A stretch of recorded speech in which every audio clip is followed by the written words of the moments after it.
Yeah, so it's just going to be a bit of an informal chat where we look at health in general, talk about what a lot of people are suffering with in terms of their health and fitness, and give some ideas on how they may improve it. Because there's no getting away from it. The normal, particularly in the UK, but a lot of places around the world, isn't one of feeling energized, one of feeling full of life and full of motivation. It's often just spinning the wheels, just spinning those plates day in, day out. And whilst that might seem like that's the way it's got to be, there's certainly another way. And I'm sure Johnny will agree with me on that. Oh, Um, 100%. Yeah. so, in terms of health and fitness, as a coach myself who coaches people in person and online, I see a lot of people struggling with particularly overwhelm and information overwhelm, in the sense that there's that much out there now, online, things like ChatGPT.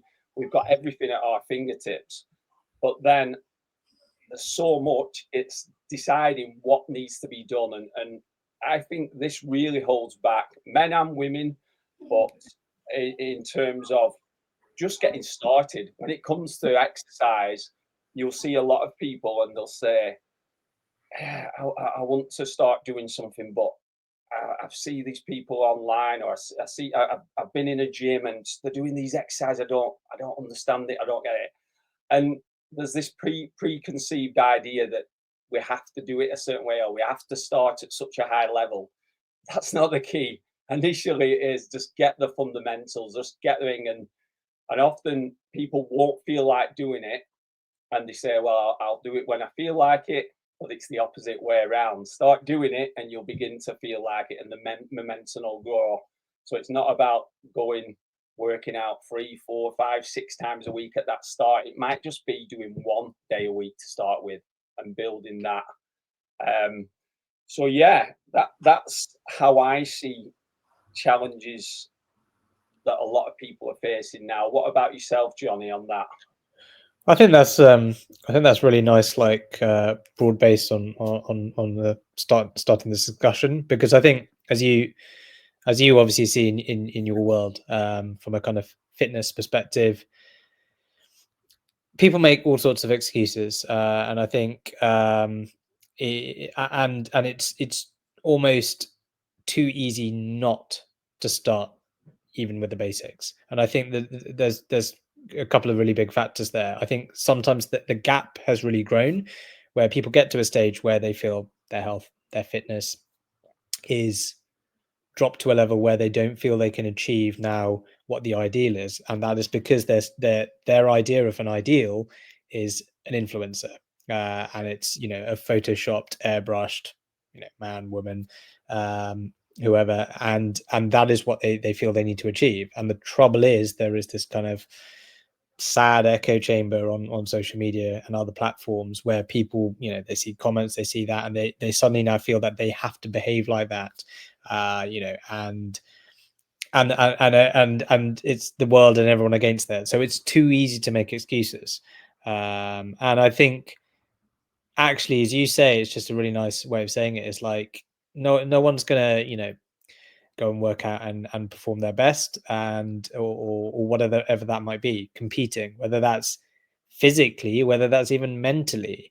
And I think what's quite interesting from maybe my world, maybe slightly different to yours, but I'm sure there's so many parallels, is, you know, in the patients that I treat, whether that's in the NHS, whether that's in private practice elsewhere, or obviously the patients that we've been seeing in Ted's Health, we get people who come to us sometimes from the physical aspects, relating to testosterone deficiency, and we can dig into what that actually is, because there are a lot.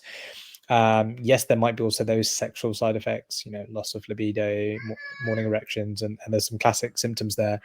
But also there's a lot of mental symptoms. And I think mental health in general is still very poorly understood. It's very stigmatized, and it's so easy to confuse something as now, well, I must be depressed, and therefore my only options are see a doctor, see a, you know, see a quack, get put on happy pills, and many people just tune off on that. And actually, you know, there's a possibility this could be hormonal related. It could be testosterone. It could be other things as well. You know, and while we don't focus on other things, I'm very open and honest in trying to have that conversation and say, look, as a doctor, I need to say that there's a number of things, and it's not all testosterone. And I think maybe to flip it around and put it back to you, Ian, maybe you see this where people also get a fixation where it's like, oh, it must be this, you know, when I get my T levels better, I will do this, or when I hit this weight, I will now go to the gym. And it's actually, again, coming back to that whole excuse like theory, it's like people always say, well, oh, when I get to this weight, this thing, this whatever, this income, then I'm going to work out 5 times, you know, then I'm going to go there, then I'm going to go topless and go on a beach holiday. And it's almost like they're looking for something that is not achievable, and they have no plan of getting there, and saying, well, when I do that, then I'll do this, you know. So, and actually it's those very simple, basic, fundamental things. It's essentially the non-sexy stuff that people need to do, which really can make actually the biggest impact, right? So I guess, you know, yeah, and it's something I hear quite a lot from people where they'll say, yeah, I'm just going to lose this weight and then I'll start training, or then I'll start going to the gym. Like I always say, the gym is not a museum. It's not there for the finished article. It's there to get you there. And the flip side of that is also the gym isn't essential. You can do things at home. You can do things outdoors, and that's what we do at GymWolfPT. We don't try and fit the individual to our programs. We fit to them. So yes, is the gym a great place to work out? Yes. Is it feasible for everyone? Absolutely not. I mean, someone who's not got a gym nearby, or traffic's terrible, or got young kids, it might not. But that doesn't mean you can't do something. You can't. I mean, even if you're in a small flat with very little space or anything, body weight exercises, you can do that. Get your nutrition better, and I mean, it'll have a massive impact. Going back to what you said earlier as well about social media and that echo chamber, and particularly in regards to body transformations and things like that. I've done competitions myself, I've done photo shoots, and I also know a lot of people who have done them. And it really is a snapshot in time when it comes in. And some people just see it on Instagram or wherever and think that person's walking around all the time like that. And it can be damaging on the mental health side for people to see that. But the flip side of this is I've also seen people where they've got themselves in amazing shape for a photo shoot, and the mental health issues for the years to come hits them as well, because they look back and say, that's how I was, but it was I was depriving myself of social life, any foods I like. So they don't want to do it again, but they want that body that they had. And men and women I've seen who've really got into dark places where they keep looking at the pictures. I don't look like this now, but I don't want to do that again. So yeah, social media really is just that snapshot in time. You don't see all the stuff behind it. And I can say that myself personally. I'm 50 next year. I've done the photo shoots and that. Do I want to do more? Maybe I might do one or two more when I feel, but I don't want to do it right now. That's for sure, because I know the work I have to put in. Whereas when I'm in maintenance mode, which I've been in for the last couple of years, I do have quite a big element of things that are flexible. I tend to, in terms of myself, I tend to control my breakfast, my snacks, and my lunch, which allows my evening meal to be within reason, whatever the family are having. Do I like nice. a few drinks at weekends? Yeah, most weekends I do now. If I was training for a photo shoot or competition, absolutely not. So Mm. it's about getting the balance, but so many people look at it as an all or nothing. Literally, Yeah. I have people who say it to me.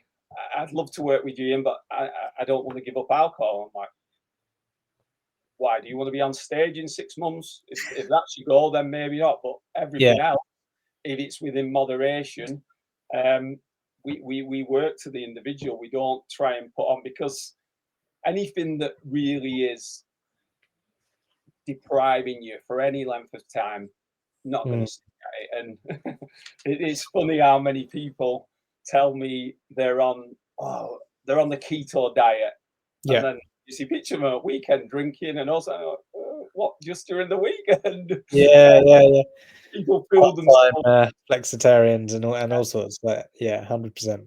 But yeah, I mean, things like the keto diet, anything extreme, maybe they might have a place in a short length of time. Say you're going on holiday in 4 weeks' time and you want to have a little bit of a cut or whatever, great. But it's not something, you know, one guy I spoke to told me he'd done it for 2 years solid. I'm like, really? I couldn't think of anything worse than doing the keto diets, strict keto diet for 2 years. Yeah.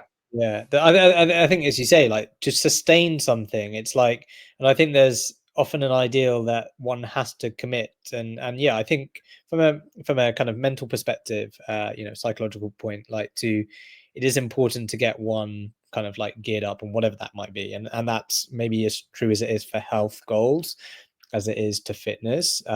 However, coming back to a point you just raised about like maybe having drinks on the weekend and being a little bit relaxed, it's like there is a world where you can work out hard, you can have healthy choices, but you also allow a degree of flex. Yeah. Cheat meals is what some people do, but like, because you want to live a life, right? Like, it's all well and good, maybe training for photo shoots and competitions, and if that's what one wants to do, and whatever goals that might be, whether that's physical, whether that's even mental. But it's also important to look at kind of what's average, what's day-to-day life.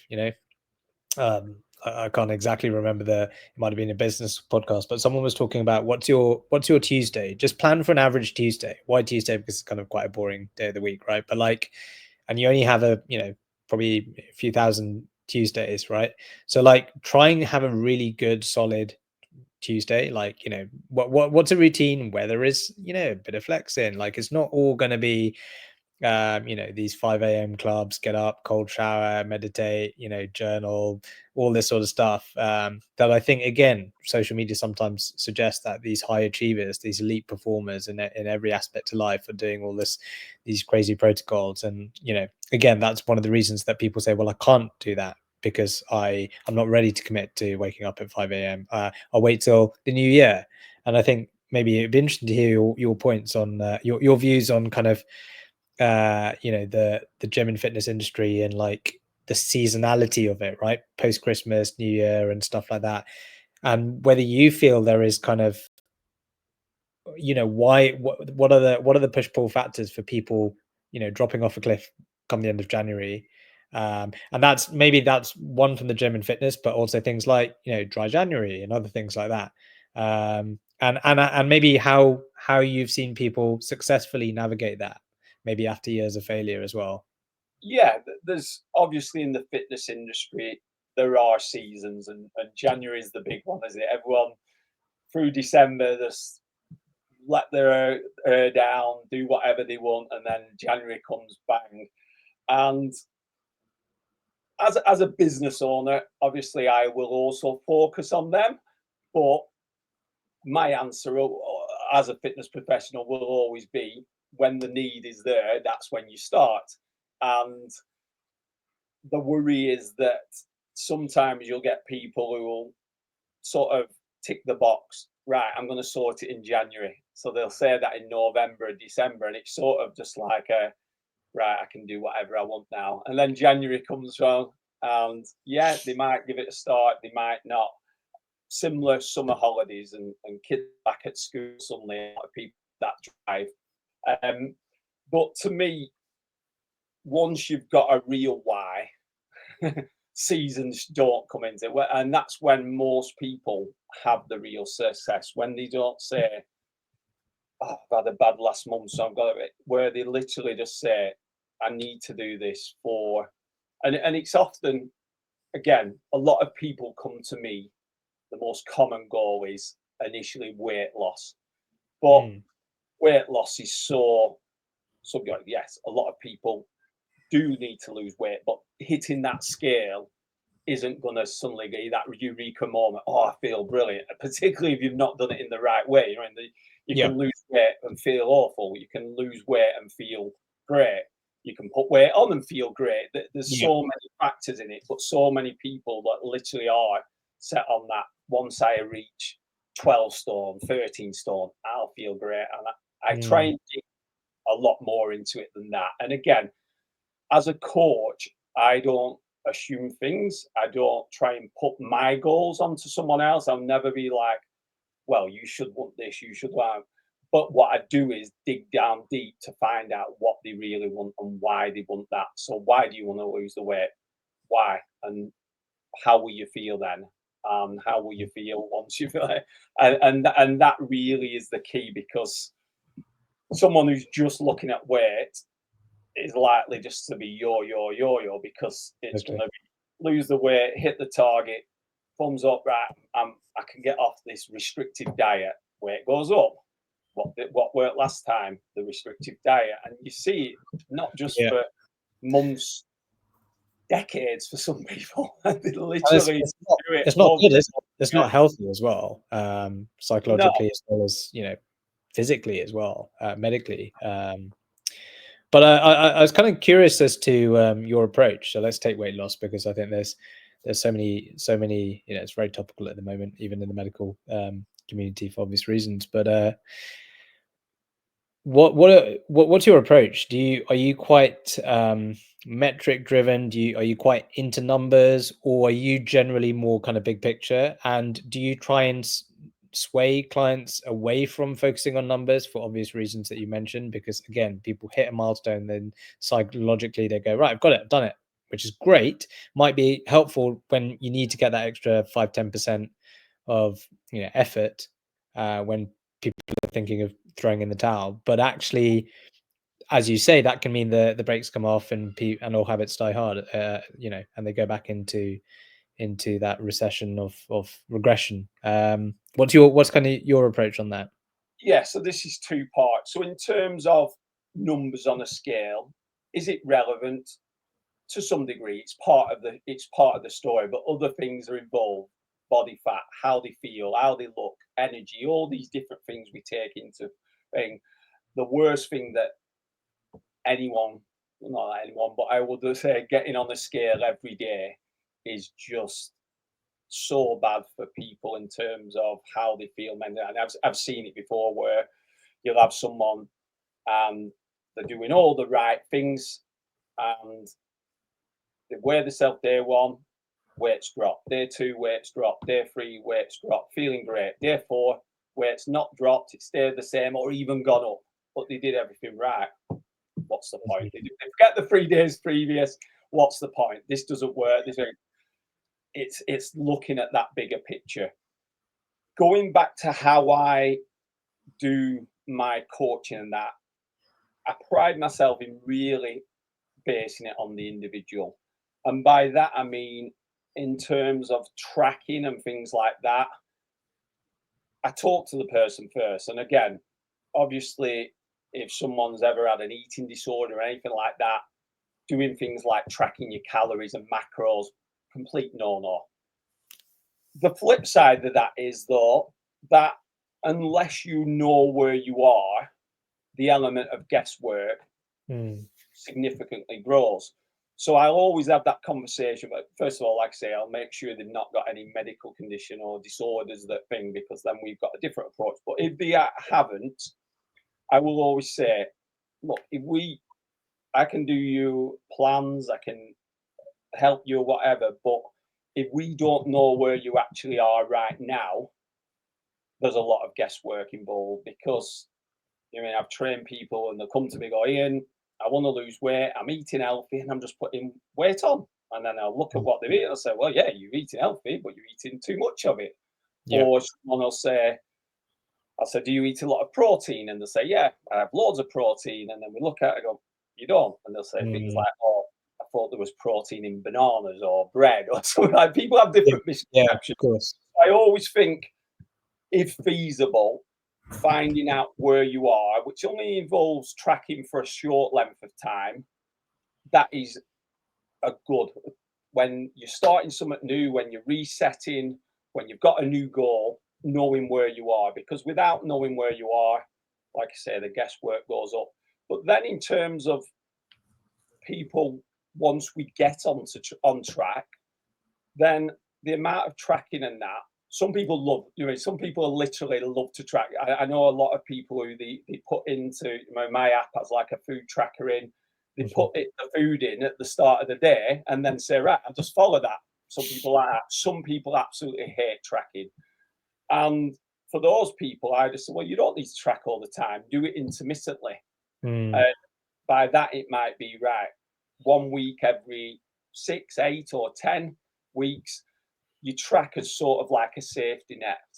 Because what I've also seen, again, from doing this for years, is people can like get on track, say, right, I know what I'm doing, I've got this nailed.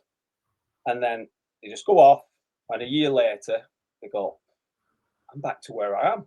I've got all the weight back on. I've no energy again. What's happened? And what that usually is, it's not the big change. It's the little changes week by week that go unnoticed. But when you put 52 of them together, suddenly become back to where you were. So just having that little safety net for a lot of people works well, where they say, right, every 10 weeks, I just do a quick check. Right, I've got a bit higher on my calories, or my protein is dropping a bit low, or whatever.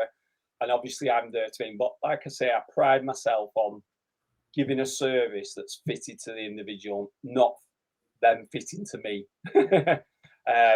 So yeah, I think that's all in the name, right? PT, personal trainer. Like otherwise, you might as well just, as you say, you could probably use AI now to generate fitness and plans and things like that. I mean, and again, from our side, like, trying to draw a parallel in the medical world, especially in what we do. So in a proactive, preventative service like Ted's Health, where we're, the patients come to us are usually coming not when they are acutely sick, unwell, like needing to go to A&E type thing. But they're coming because they're proactive. They say, look, I've been experiencing X, Y, and Z. I've gone to see whoever. I've gone to a GP. I've done this, I've that. I've hit a wall. I've done lifestyle things, but now I don't know what else. And yes, with our current focus on testosterone, it's really interesting, and that's why weight's a really interesting talking point, because as I'm sure you're aware, the obesity, which is kind of responsible for so many medical health conditions, illness in general, is so tied in with affecting hormone health. So being obese can be the cause for testosterone deficiency, pre-diabetes as well, and often that is as a result of, or even being diabetic. That insulin resistance again is often due to is like often lifestyle induced in type 2 diabetes, right? From obesity or increased weight gain, and simply shifting that, so losing weight can, but again you've probably seen that as well, can lead to improvements in testosterone. So that's completely, if you like, natural, right? That's not putting anything in, that's not taking medication or even supplements, that's not TRT, which is replacement, simply by one following something. And that might be diet, but that's usually coupled with exercise and other things as well, right? Lifestyle and reducing stress and sleeping well, can really positively compound and lead to improvements in hormone health, in testosterone levels. However, it's also the degree of weight loss. So sometimes a very modest weight loss, someone might say, hey, I've lost, the scale's going down, I've lost weight, I've had to get new trousers now. However, actually my testosterone levels have dropped. And why is that? And that might actually be because that free testosterone is now bound, so it's actually not bioavailable. So it actually might lead to a functional deficiency. So what you were saying earlier about how sometimes people might start seeing an improvement and then they actually don't feel so good, it'd be interesting to to see whether that can in some cases account for it.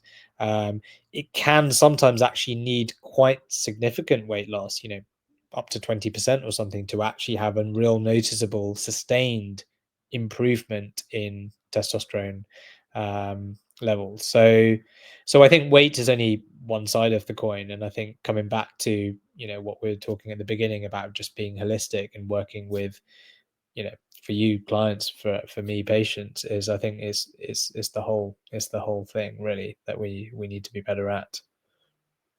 Yeah, I agree with that. In terms of testosterone, Johnny, obviously I work with a whole range of people, but a lot of men in the 40s, 50s, even 60s. What would be for you the telltale signs that someone is low on testosterone, deficient, whatever you want? What would you be looking at? And then what sort of action? Obviously, I've talked about the exercise, talk about nutrition. There's people who are exercising, are eating the right things most of the time, being healthy, yet they still may be low. What would be the tell signs of that? Yeah, so I think basically, I mean, the question that isn't asked enough is, what are the signs and symptoms of low testosterone, low T? And I think there's a lot of misconception. People sometimes think, oh, well, testosterone, that's only related to muscles, so I'm okay in that department. Or I don't have don't have any issues going to the gym. I must be fine. It can't be testosterone. But as I said earlier, there's the mental component. So from a mental perspective, that means low mood, low energy, low drive, motivation. And drive's an interesting one, right? Because that might be something people notice, as in, oh, I just can't be bothered to go to the gym now. I can't be bothered to get up early and go to the gym.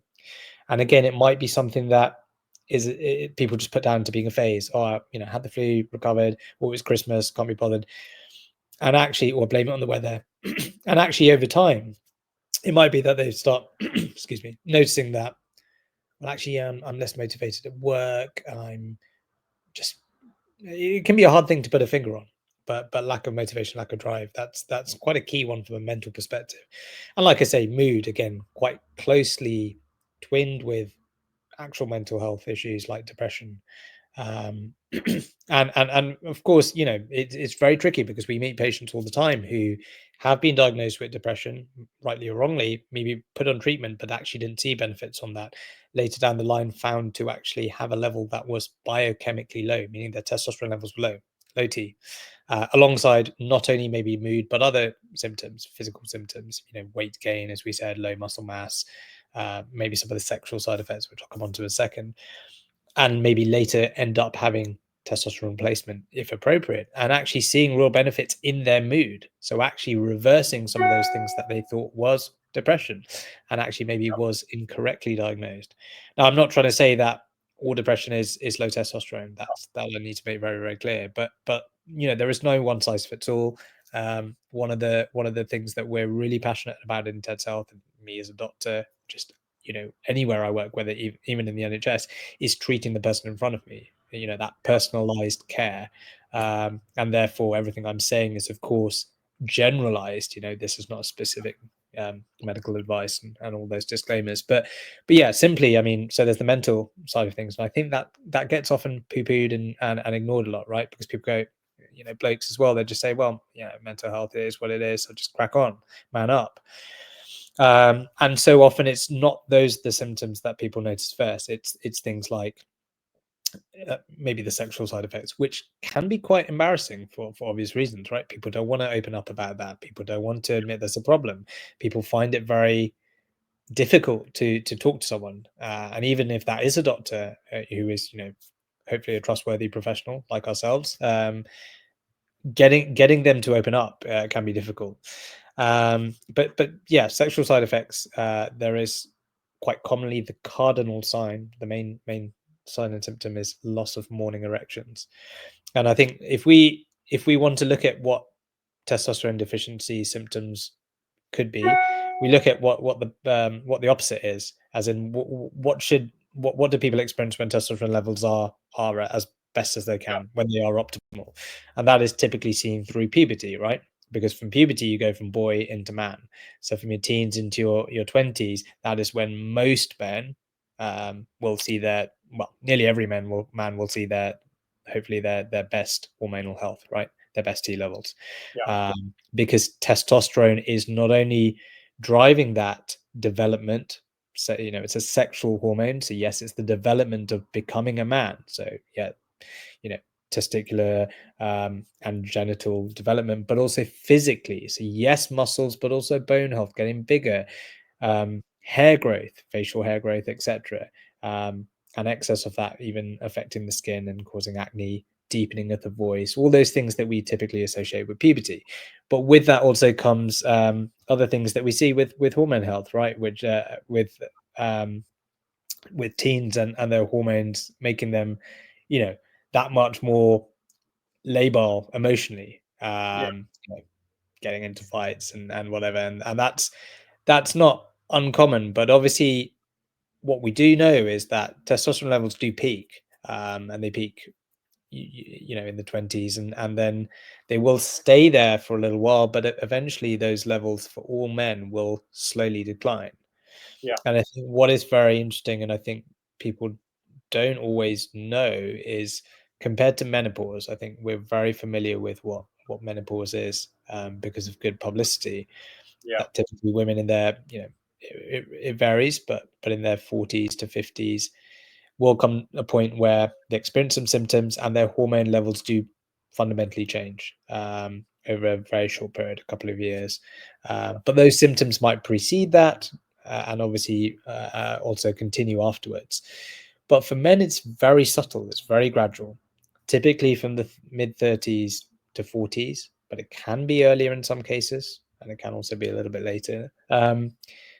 Levels will tend to decline on average 1 to 2% per year. But of course, we're assuming that every man is the same.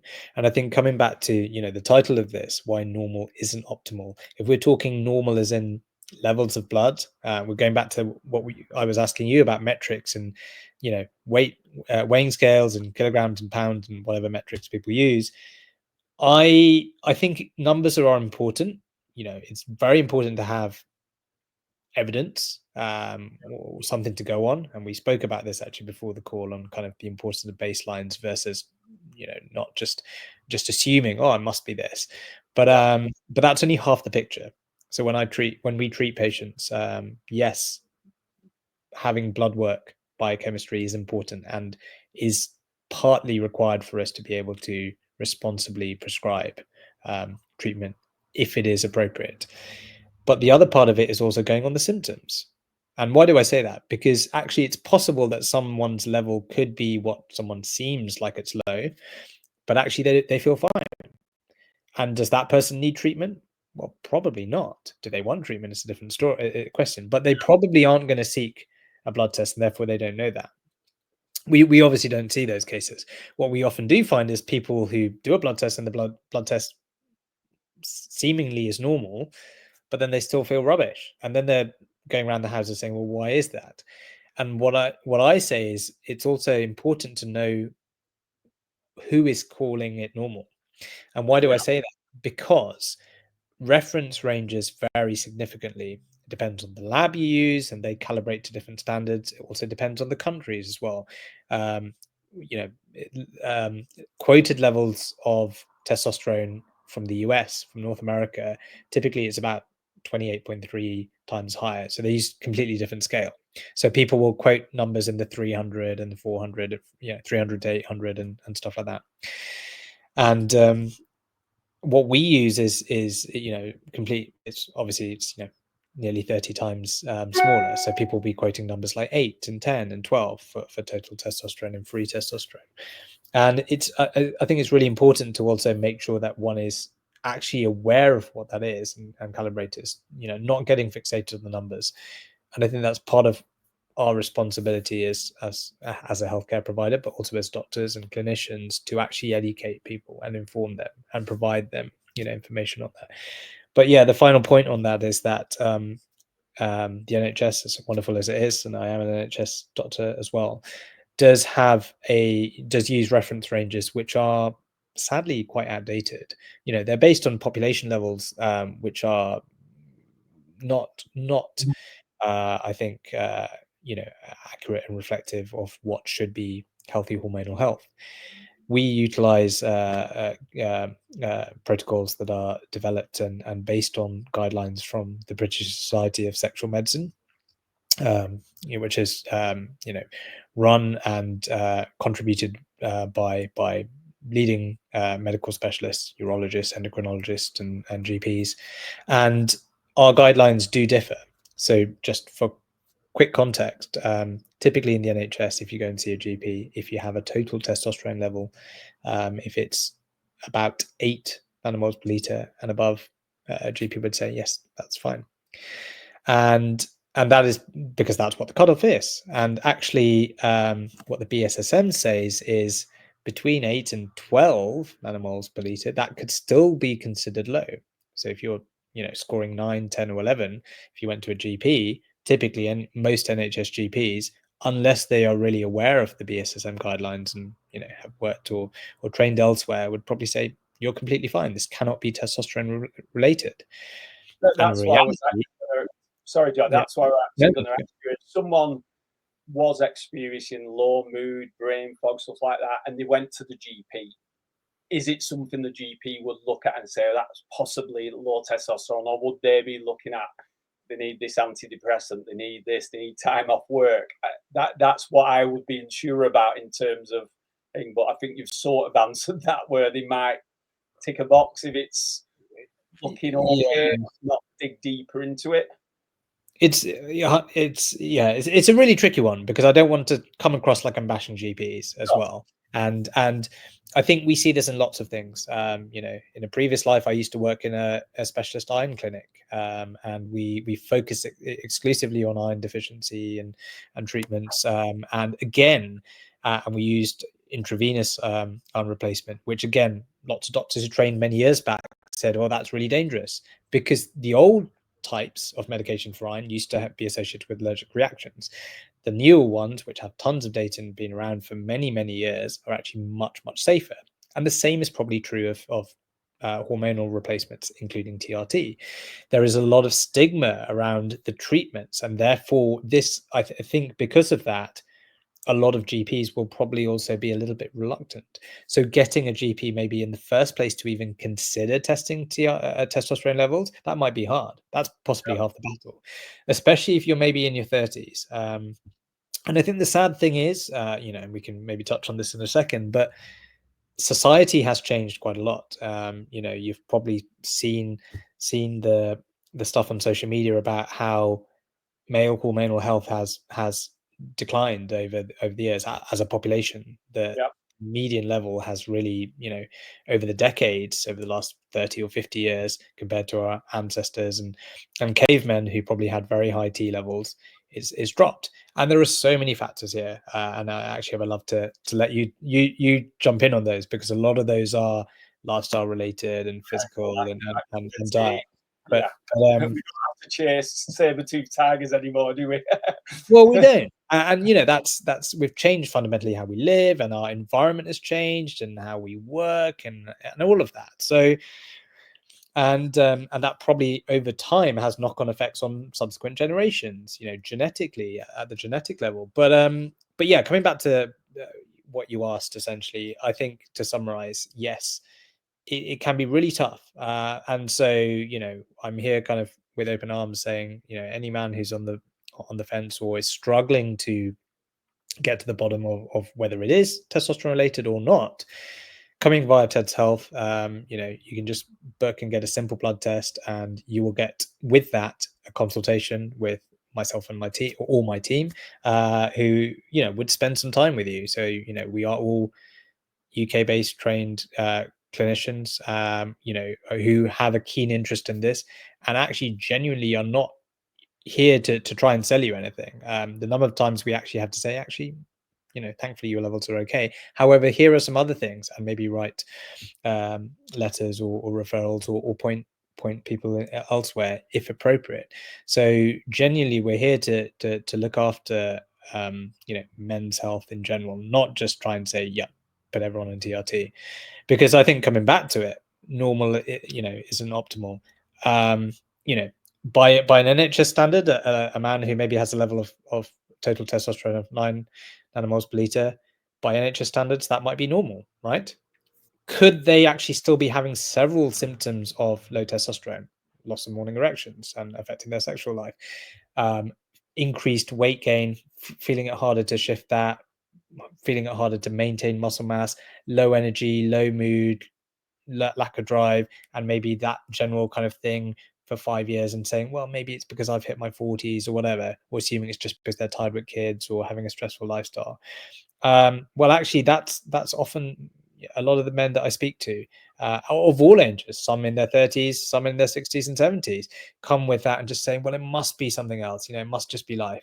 And actually, in reality, it could really be because that level of 9, which some labs and providers in the NHS may say is normal, actually isn't what it should be.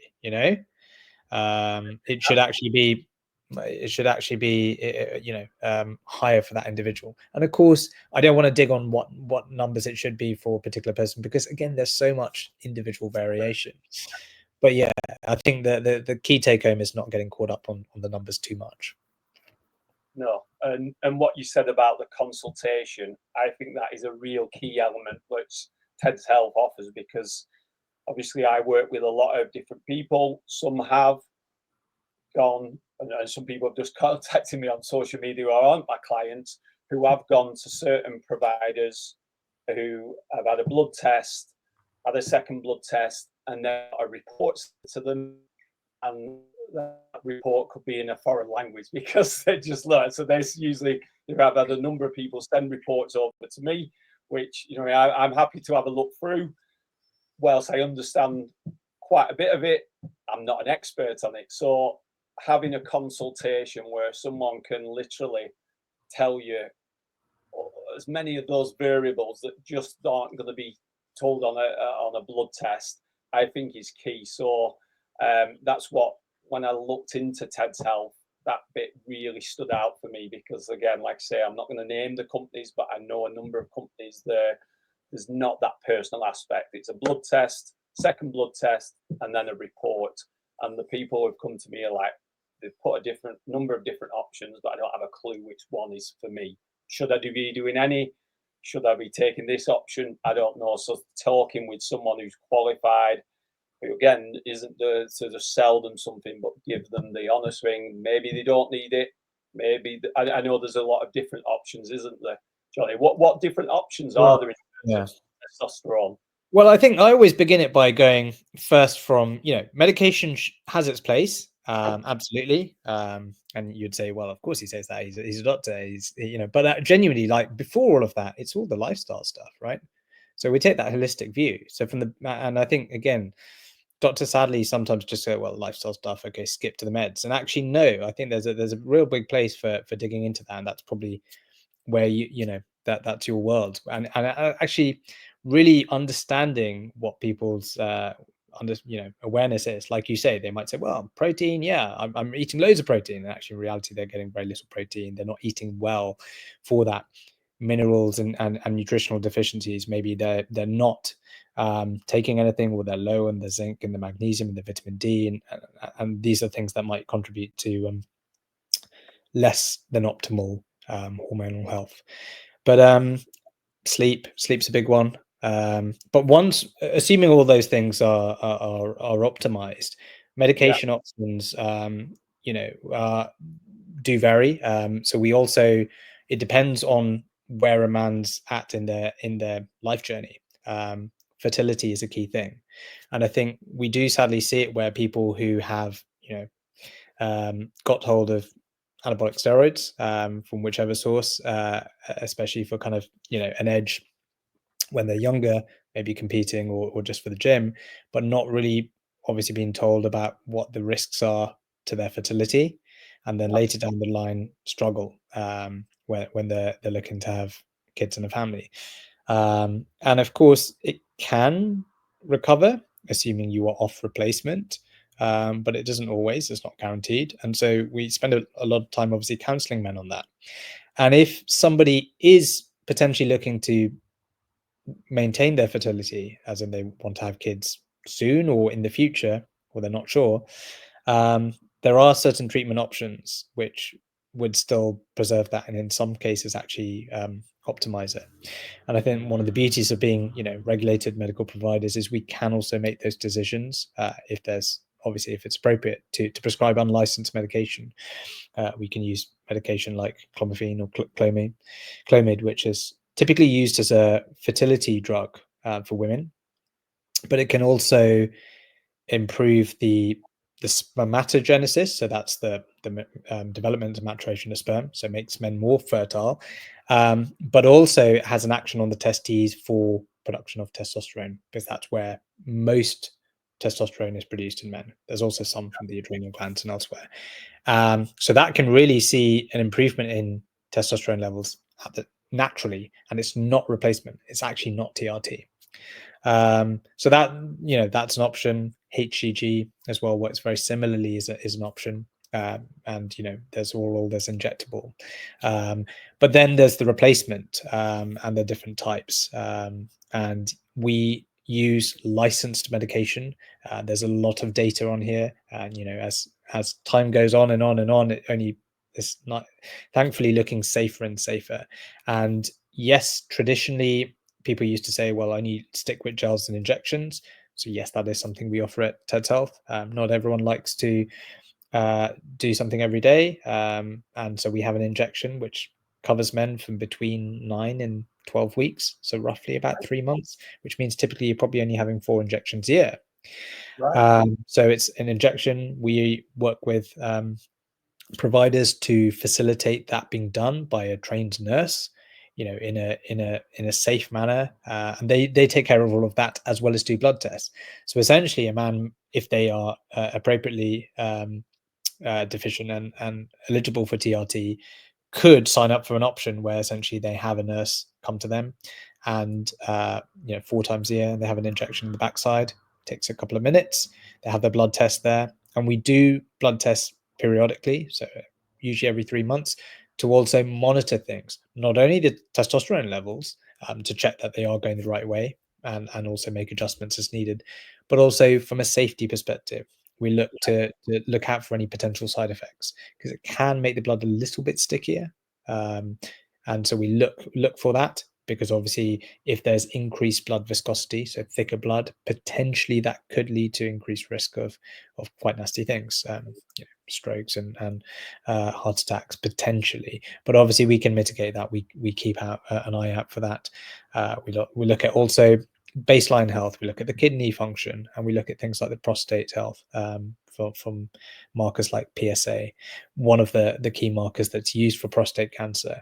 And so one of the, we're actually very proactive on that front, and if there are any concerns, we can make a decision and further investigate, write referrals, arrange scans, whatever is needed.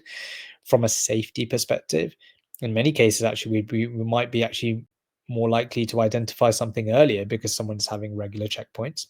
Yeah. And that's true whether a man is taking a gel, which is usually done daily, an injection, like I say, which is done maybe 4 or 5 times a year, or what is soon to come out, which we're very excited about, is quite newly approved oral capsules. So these are kind of encapsulated lipophilic preparations, which kind of bypass the liver and the digestive system, which in the old days, if you Google and read online in the 70s, there were concerns of tablet forms of steroids causing liver issues and being quite nasty.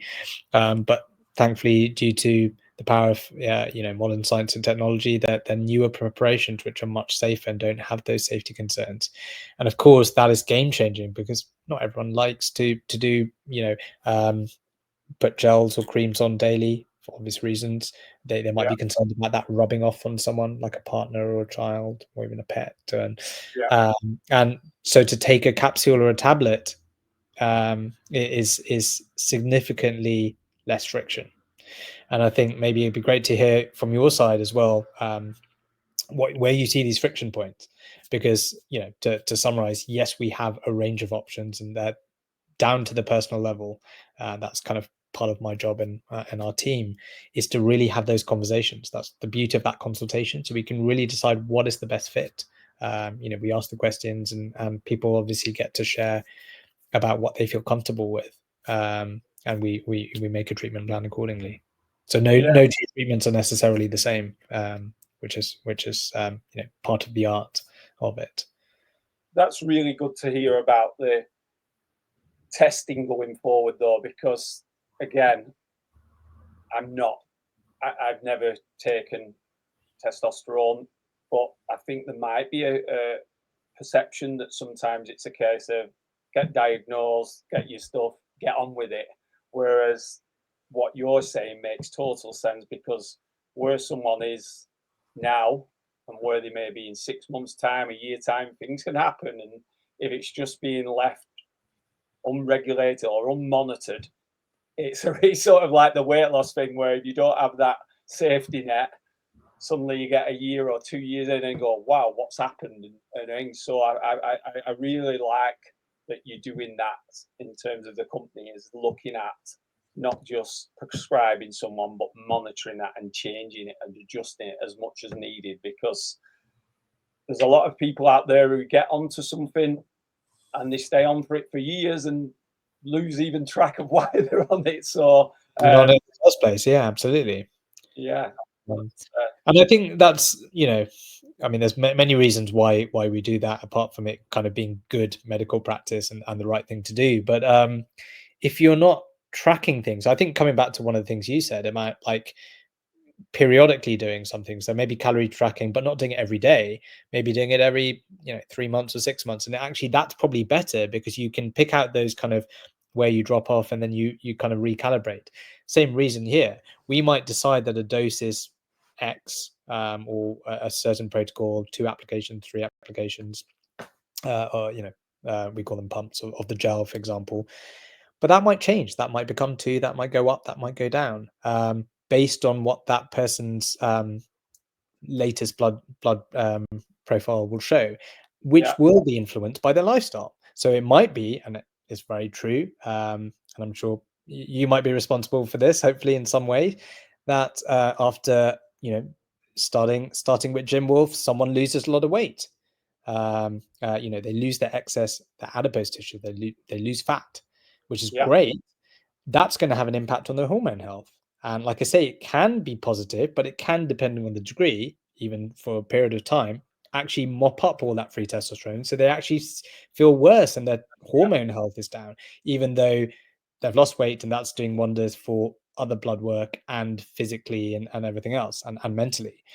And to touch on what's very topically medically, injectable GLP-1, so semaglutide, so Manjaro and Wegovy injections, which a lot of people are taking successfully to lose weight. But yes, it has to be coupled with all the lifestyle stuff, which would be great to hear your side on it. But interestingly, I'm sure you've seen this in one of the key things is muscle loss, because yes, you're losing weight, but you're losing good and bad weight in some ways, right? You're losing adipose tissue, but you're also mostly losing muscle, unless you are having a really high protein diet coupled with strength-based exercise, resistant-based exercise, which not everyone does. Men might do that, but actually more women are on these medications, and typically they might not follow that. They might do a bit of cardio, but that's not. So actually they're seeing all their muscle mass go, and that leads to increased skin laxity and some of the cosmetic issues that some people have. But what's a really good, to bring it back to where we're interested in this, well, actually, here's a really good use case where appropriate for TRT, because TRT can help support lean weight, meaning it is anabolic, so it can lead to muscle growth and maintenance, which is key when someone is actually potentially losing muscle, and it can also help with losing adipose tissue, so keeping the fat off, essentially. So there is a place where they can be used synergistically together, and there is a place where actually maybe someone is potentially on a GLP-1 to maybe get them off down from a very high weight, which might be causing them joint pains and issues and being unable to exercise in the first place, but actually it might be that they're more appropriately managed on a hormone replacement like TRT. Yeah, and it's good that you've touched on the weight loss injections, because that, as a fitness coach, I'm obviously, there's a lot of people in the fitness industry, and when they hear weight loss injections, straight away, shouldn't be on that, shouldn't be doing this.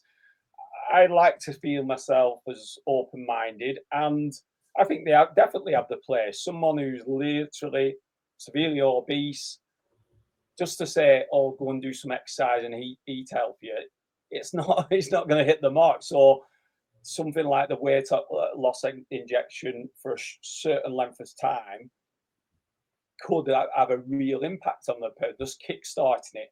Where it does worry me is a number of people who seem to be literally seeing it as this magic solution, this shortcut that literally means they can avoid exercise, they can eat what they want because they can go out drinking at weekend and keep the weight down. And I feel that is where the real risk is. And there's a lot of what I see on places like TikTok, unregulated companies and people just selling, I don't know what, it could be anything, but It selling might and not even be the actual medication. Yeah. And that's the sad thing. And I think coming back to even what we do, which is mainly TRT and ED, and these, because these are quite highly desirable things. So losing weight, regaining your vitality and your muscle mass and stuff from TRT, or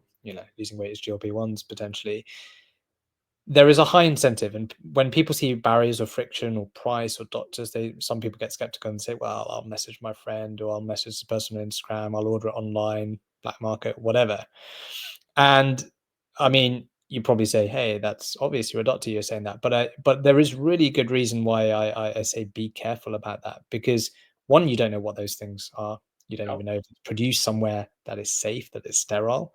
But you genuinely, if they're not tested, if there isn't the trials and the evidence and they're standardized, maybe you do get a good batch, but maybe you also get a bad one, which is full of other things, and maybe it has too high a dose or too low a dose, which could be dangerous, right? It could crash levels and do all sorts of things. And I think there's often a lot of people who come come to us, and they're maybe a bit skeptical about medication and big pharma and drugs and that. And they're like, oh, I want something natural, and they read about natural hormone replacements. And we'll talk about maybe supplements in a quick second. I know time's getting away with this, but like, it's very interesting, because actually, when we're talking about hormone replacement, everything is synthetic. The only natural is in your own body, so everything else is a degree synthetic, whether it's plant-based or not. It's just how synthetic is it. And there's a reason why medication arguably is better, licensed, regulated medication, because it has to hit certain standards. Gone through the data. We know if it's efficacious, does it even work, and also if it's safe. Whereas what I have seen is sometimes some of these slightly more natural therapies, which might not have all that data, whoever they're prescribed by, sometimes what that can do is it can lead to such high levels of testosterone that then starts getting converted by an enzyme into estrogen. They start developing, for men, they can start developing breast tissue, something called gynecomastia, which is obviously not more pleasant. So there is that flip side, that actually too high levels are not a good thing. And so coming back to why it is important and good to actually routinely check levels as we do, it's also to make sure it doesn't go too high. And that's not because we're trying to police people. There are dangers and there are risks which are not pleasant for having your levels too high. Yeah, no, totally get that. And I've spoke to people who have that problem. So yeah, the monitoring of it is absolutely key. But like I say, going back to the weight loss injection in terms of health and fitness, that weight loss injection is not going to build muscle. It's not going to spin you on. It's not actually going to build.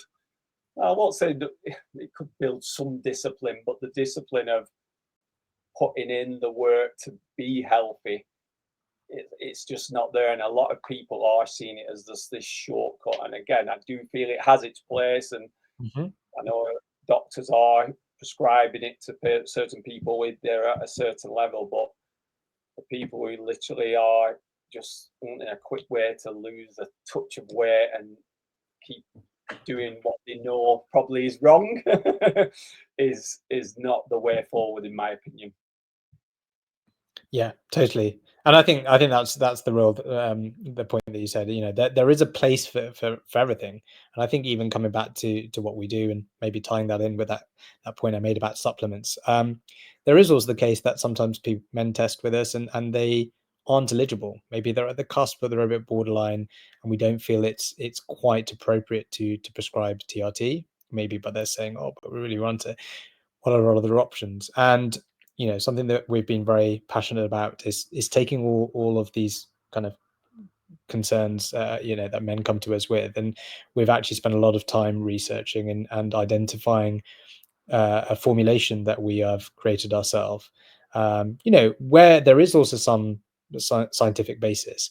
Now, do these have the same level of studies and rigor as clinical trials as medication? No, but obviously there's reasons behind that because, you know, it's not pharma sponsored and patentable Yeah, medication and stuff like that. But what we have spent a lot of time and effort doing is identifying specific things that actually we have seen competitors of all shapes and sizes who claim they're putting something in, but actually it's a very, very low dose. It's essentially placebo, it's microdosing. They're just putting a few names that people say, hey, it's got ashwagandha or maca root or whatever. But we've identified something, you know, six things, and we have put it at a dose where we feel there should be some potential effect. And that's why I'm really big in saying potential. You know, this is not something I prescribe. It's something that we will soon start retailing, so will be available through us and potentially other partners as well in the coming weeks and months. And I say that because that might be something that can be supplementary if somebody is on TRT, but also if they're not, or they're not quite eligible. And of course, it's not a replacement; it's not a medication. So for those people who have those concerns, and obviously, generally supplements tend to be more affordable as well, which I think is a key thing. And I think coming back to the point we've been both harping on about is kind of finding what works for somebody. You know, that's really the key thing. yeah, totally. And interesting what you say about supplements. And obviously, from my perspective, the supplements that a lot of clients or people when they're going to work with me will ask the question, do I need supplements? And when from my point of view, it's usually things like protein powders, maybe creatine and things like that. And my most common answer is no, you don't need supplements.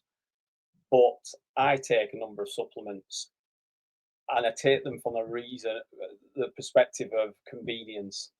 And what I mean by that is, yes, most things can be got from a very good diet, but it's not always practical. I always say to ones like, I know that after I work out, I want to have something protein based pretty quickly. Could I get that from an egg white omelette or a chicken breast or a tin of tuna? Yes. Do I want to take that to the gym? Not particularly. If I took tuna to the gym, I'd probably get banned. But so I think convenience also plays a part. And sometimes people take it on and go, well, you can get this from there, you can get this on where. But if it doesn't fit with the person's lifestyle, then they shouldn't feel bad about taking something that just fits in with them at certain times. Like I say, I take a protein powder twice a day. I take some supplements, and like I say, it's not to because I can't get it from food. It's just a convenience perspective from my side. Yeah, I think that's it, isn't it? It's like identifying what works for people, and it has to fit into their lifestyle. You know, sometimes you know there are, as people know, people like Brian Johnson who spend $2 million and take 64 different supplements every day. Is that actually feasible for most people? No, of course not. Of course it's not. Um, but yeah. It is finding, yeah, it's about finding what works for you, isn't it, really? And that's where the personal element, and again, I go back to what I like about Ted's Health. If it's not just the report, it's speaking to the person, finding out about them, and then giving advice. I'm mindful we've gone on for quite a while, haven't we, Johnny? It's nearly an hour and 10 minutes, so we're probably in a position we best wrap this up. But before we go, do you want to tell people how to find you, find Ted's Health, and then I'll do the same for Gym Wolf. Yeah, likewise. Well, thank you so much, Ian. And I'm sure we both could continue if we didn't have such curfew on us. But it's been great to have this conversation. And I think if anyone listening is interested in anything that we say, welcome to reach out to us. Obviously, connect with us, Ted's Health on LinkedIn. If you're watching us here, or even on Instagram or other social media platforms, we are also accessible on the World Wide Web, on the internet, tedshealth.com. So please come visit our website, have a little read. And if you are interested, feel free to get a blood test, and you will get a consultation with one of our team. And that's usually the first step, I would say. But yeah, if you genuinely have questions, or you're interested, or you want to have a chat with us in whatever capacity, whether that's as a prospective patient, whether that's wanting to have a conversation like this, we're really open to it. So yeah, looking forward to hearing more from this, and maybe even having more conversations like this in future, Ian. Yeah, definitely. I'd love to have another conversation. I think we've only touched the surface, really, in terms of what we could go into. But yeah, it's been brilliant speaking to you, Johnny. Obviously, this is going out live on LinkedIn. But in terms of myself, GymWolfPT, you can find me on GymWolfPT.com. I'm always on LinkedIn, so send me a message, and I'll be happy to help with anything fitness or health related that I can. But like I say, Johnny, brilliant to speak with you. I found it really, really interesting, and thank you. Amazing. Thanks, Ian. Let's do it again. Thank you.